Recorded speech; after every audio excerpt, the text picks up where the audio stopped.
ईश्वर की प्यारी संतानों के रूप में मेरे निज आत्मा ऋषि कहता है, उस आंतरिक प्रकाश का ध्यान करो जो सदैव शांत है और सभी दुखों से परे है। प्रेम स्वयं मिटता है और दूसरे को आदर देता है। प्रेम दूसरे को आगे रखता है और स्वयं को पीछे रखता है। अकस्मात आपके घर में खद्दारा घुस जाए और आकर के कहे कि सचेत हो जाओ, तुम दोनों में से एक की हत्या मुझे करनी है, और पति और पत्नी में से दोनों चुनाव करो, तत्क्षण चुनाव करो।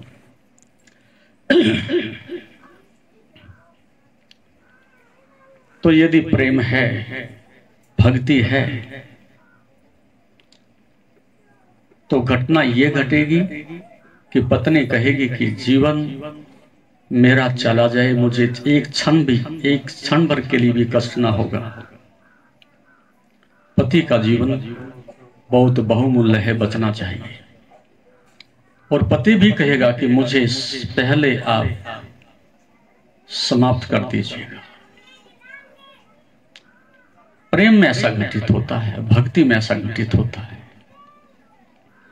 लेकिन आप आज ठंडे दिमाग से विचार करो, यदि ऐसा होता है तो पति ये कहेगा, अरे तुम मेरी पत्नी हो और मैं तुम्हारा स्वामी हूं, तुम ही मर जाओ तो अच्छा है। वो अपने जीवन का बचाव करता है। लेकिन ऐसा प्रेम तभी घटित होता है जब हम एक दूसरे के लिए जीते हैं, एक दूसरे को सुख पहुंचाते हैं, अपने अहंकार को पीछे रखते हैं, अन्यथा नहीं होता। और फिर आती है श्रद्धा। श्रद्धा अपने से श्रेष्ठ के प्रति होती है। अपने से श्रेष्ठ को खोजना संसार में अहंकार के लिए बड़ी पीड़ादायक है, और यहीं से भक्ति का जन्म होता है। अपने से श्रेष्ठ का मतलब, पहले सूत्र में ऋषि ने कहा कि श्रद्धा गुरु के प्रति होती है, श्रद्धा माता पिता के प्रति होती है, विद्वानों के प्रति होती है। जो अपने से श्रेष्ठ है उनके प्रति श्रद्धा होती है। और इस समाज में जितना शिक्षित हुआ, जितना धन्य से परिपूर्ण हुआ, उतना ही श्रद्धा मनुष्य की समाप्त हो गई। इस बात को आप अच्छी प्रकार से जानते हो कि आज श्रद्धा से भरा हुआ व्यक्ति, श्रद्धा से भरा हुआ हृदय खोजना मुश्किल है। क्योंकि पूरी श्रद्धा अर्थात वो प्रीति धन के साथ जुड़ गई, पद के साथ जुड़ गई, सम्मान के साथ जुड़ गई, वासना के साथ जुड़ गई, तो श्रद्धा किसके प्रति? इसलिए जब श्रेष्ठतम सामने हो तो झुकने को मन करता है। हृदय में प्रेम हो तो झुकने को मन करता है, लेकिन ऐसा दिखाई नहीं देता। तो श्रद्धा भक्ति का द्वार है। और यदि किसी श्रेष्ठतम के प्रति ऐसी श्रद्धा नहीं होती तो भक्ति आपके हृदय से समाप्त हो जाती है, दीपक बुझ जाता है। और तीसरा होता है स्नेह। अपने से छोटे के प्रति, अपने बेटे के प्रति, बेटी के प्रति, छोटों के प्रति स्नेह होता है, और उसका स्वरूप भी बिगड़ गया है। जब अहंकार केंद्रित समाज होता है तो वहां सभी कुछ अहंकार में परिणत होकर के जीवन को विषाक्त कर देता है। जब किसी पिता के यहाँ पुत्री या पुत्र जन्म लेता है तो इस बात की खुशी नहीं होती कि प्रभु ने मेरे द्वार पर दस्तक दी है, प्रभु ने नाचते खेलते कूदते हंसते हुए मेरे आंगन में ये रास रचाई है। इस बात को देखने के लिए हृदय चाहिए था, भक्ति चाहिए थी। ऐसा देखने में तो पिता सफल नहीं होता, लेकिन उन बच्चों के ऊपर मालिकियत करता है और ऐसा सोचता है दुनिया में मैं किसी का मालिक हूं या ना हूं, कम से कम 2 बच्चों का और पत्नी का मालिक तो हूं। उस प्रीति को गलत जगह गलत दिशा में लगा करके वो स्नेह भी विषाक्त हो जाता है और बच्चों को सताया जाता है, बच्चों का शोषण होता है, बच्चों को पीड़ित किया जाता है। और यही कारण है कि वृद्धावस्था में आकर के पुत्र पिता की सेवा नहीं करते, सम्मान नहीं देते। यदि आप उनको भगवत रूप से, प्रेम से, श्रद्धा से उनके हृदय में प्रवेश करते और प्रभु की लीला में आप भी सम्मिलित होते तो एक गृहस्थ आश्रम इस भक्ति का एक शिखर होता और ये जीवन बड़ा सुंदर होता। तो 3 प्रकार के चरण चलने के बाद फिर चौथी भक्ति आती है। तो मैं कहना चाहूंगा यहां सभी प्रकार के लोग बैठे हैं, लेकिन एक बात, यद्यपि हमारा मार्ग योग का है, लेकिन भक्ति उससे अछूती नहीं रहती, हृदय से सब गुजरते हैं। एक बात निश्चित रूप से कहूंगा कि आप भक्ति को खोजो, भगवान को मत खोजो।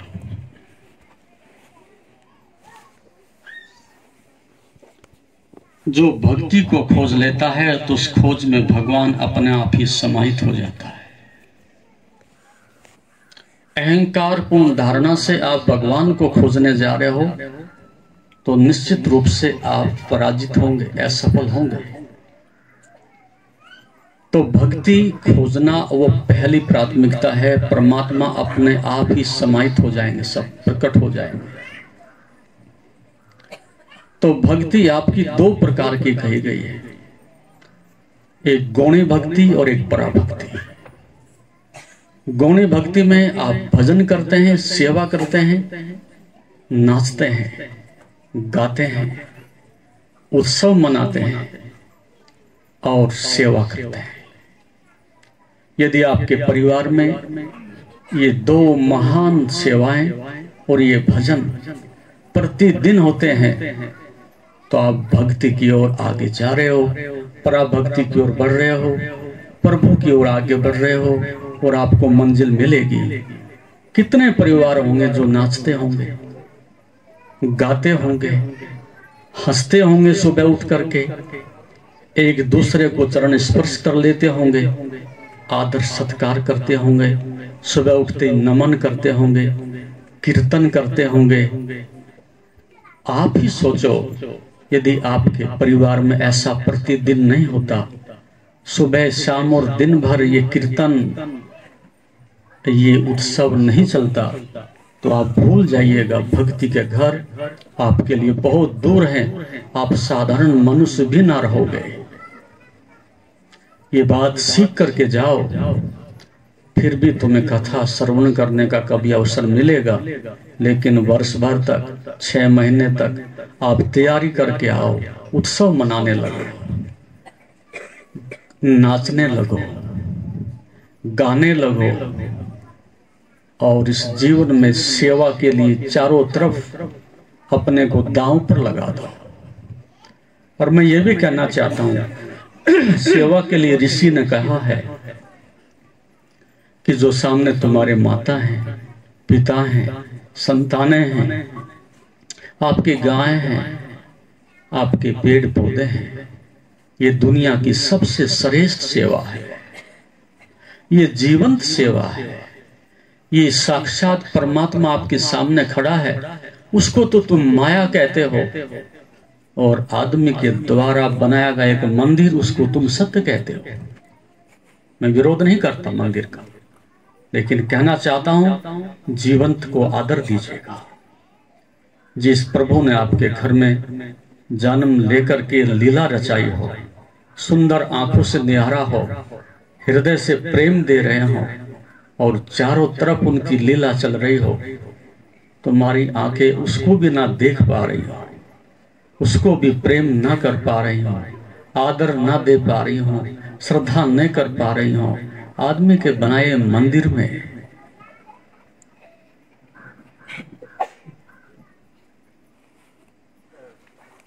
नहीं। सेवा से मतलब है अपने चारों तरफ जो विस्तार है प्रभु का उसमें जुट जाओ। तो क्या इस घर में गरीबी रहेगी? क्या इस घर में दुख रहेगा? क्या इस घर में बीमारी रहेगी? नहीं रह सकती। आप सत्य से बचना चाहते हो, जीवन से पीठ फेरना चाहते हो, भक्ति से बचना चाहते हो और आदमी के द्वारा बनाए गए कृत्रिम साधनों में अपने मन और मनोरंजन को लगा करके समय बर्बाद करना चाहते हो। नहीं, नजदीक आओ, सामने देखो, अपनी पत्नी की आंखों में देखो, उसके हृदय में झांको, उसकी पीड़ा को समझो और उसकी सेवा करो, उसकी हर प्रकार से मदद करो और एक दूसरे के साथ एक रस हो जाओ तो जीवन सफल है। अभी और यही भक्ति आपके आंगन में चारों तरफ सुगंध फैलाने के लिए उद्यत है। एक छोटी सी कथा और मैं समापन करता हूं। दो मित्र यात्रा पर थे। रेगिस्तान की यात्रा लंबी यात्रा थी। उसमें से एक मित्र अंधा था। कई दिन यात्रा चलती रही, पड़ाव पर रुकते रहे, चलते रहे। सर्दियों के दिन थे। एक दिन अंधा सवेरे उठ गया और उसने विचार किया कि मैं पहले ही प्रस्थान कर लेता हूं, क्योंकि मैं थोड़ा धीरे चलता हूं और ये थोड़ा सा तेज चलते हैं तो इनको भी कष्ट ना हो और मैं थोड़ा आगे निकल जाता हूं। जैसे वो सुबह उठे तो उनकी लाठी, उनकी डंडी जो भी वो रखते थे वो उनको नहीं मिली। दाएं बाएं ढूंढा तो एक सुंदर ठोस लकड़ी उनके हाथ में आ गई और बड़े प्रसन्न हुए कि ऐसी लकड़ी तो मेरे हाथ में कभी भी नहीं थी, इतनी ठोस, इतनी सुंदर। और उन्होंने अपने मित्र से कहा कि मैं चला, आप आ जाना। मित्र ने एक बार को आंख खोल करके देखा। उन्होंने कहा, अरे तुम्हारे हाथ में डंडी नहीं है, सर्प है। उसने क्या क्या बोलते हो सर? तुम मेरे मित्र हो, धोखा देना चाहते हो, मेरी सुंदर छड़ी को छीनना चाहते हो? ये तो सुंदर छड़ी ऐसी तो मुझे कभी भी नहीं मिली। और वो नहीं सुने और वहां से आगे बढ़ गए। सूर्य उदित हुआ, गर्मी का विस्तार हुआ और वही हुआ जो होना था। सर्प के अंदर गर्मी आई, विष सक्रिय हुआ और उसने फुमकार मारी और उस अंधे को डस लिया और मृत्यु हो गई।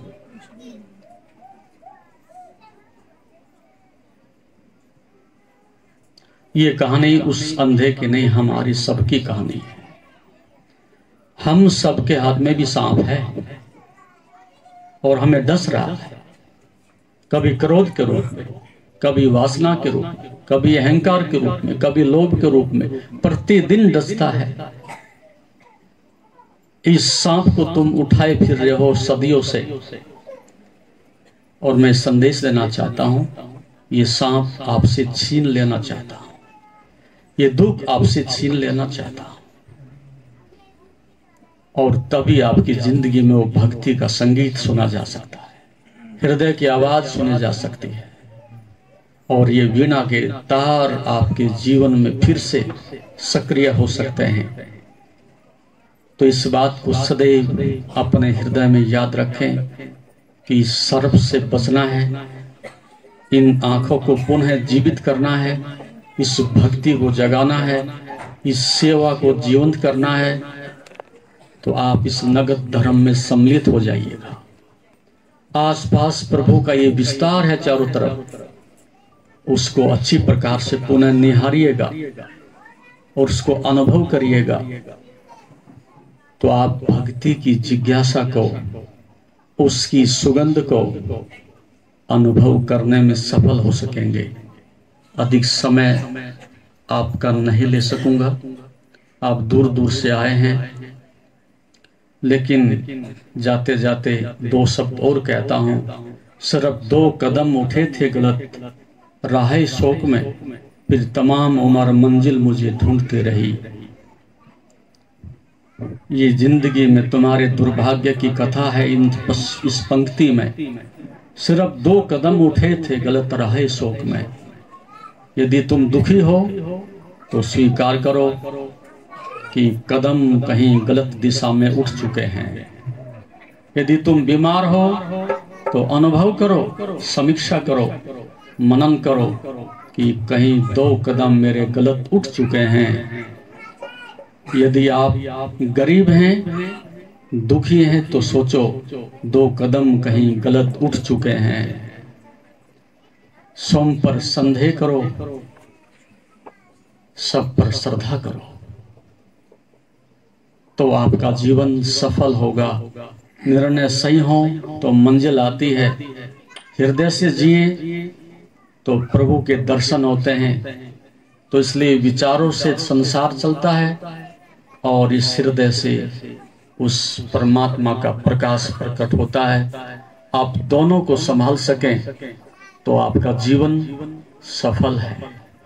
सब्सक्राइब करें हमारे YouTube चैनल योग तीर्थ को और बेल आइकॉन भी दबाएं ताकि आगे आने वाली वीडियोस का नोटिफिकेशन आपको मिलते रहे। यही प्रभु से प्रार्थना करता हूँ, इसी के लिए आशीर्वाद करता हूँ। आपका जीवन दोनों आयाम से धन्य हो, पूर्ण हो।